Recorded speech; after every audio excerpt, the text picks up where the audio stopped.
मित्रांनो अजून एक खास बात आहे वडोदऱ्याची की बाबा ती इथे लिफ्ट लगेच मिळते बरं का. इथं जास्त वेळ वाट पाहायची गरज पडत नाही. आपण पोचलो सुद्धा. फार फार तर 4-5 मिनिट लागले असतील. 1.5-2 किलोमीटरचा रस्ता होता. गेलो रोडवर, लिफ्ट मागितली, लगेच थांबली गाडी आणि लगेच आपण सयाजी गायकवाड यांच्या म्हणजे फतेसिंग संग्रहालयाला आलोय सुद्धा.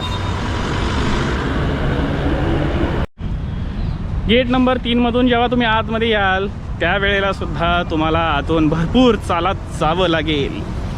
विषय असा आहे. आता आपण इथून आतमध्ये जाणाऱ्याला पण लिफ्ट मागूया. मिळाली तर मिळाली, कारण आता एक गाडी इथे अरे गाडी पार्क होते तिकडे.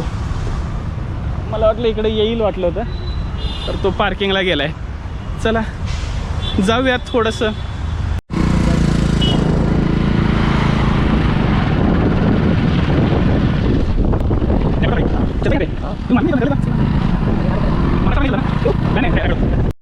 आपली जी कला आहे ना लिफ्ट मागायची, त्या कलेमुळं पोचलोय बाबा लवकर ऑन टाईम. बघूया तासभर गेला तरी चालेल. आता इथे 5चाच टाईम आहे. पोचलोय फतेसिंग म्युझियमला. ही म्युझियमची जागा आहे. तर मित्रांनो नोटीस बोर्डच्या हिशोबाने जर गेलो तर फोटोग्राफी, व्हिडिओग्राफी, मोबाईल फोटोग्राफी करू शकत नाही तुम्ही. तर त्यामुळे कॅमेरा आतमध्ये जाईल, मोबाईल आतमध्ये जाईल आणि माणूस फक्त पाहायला जाईल.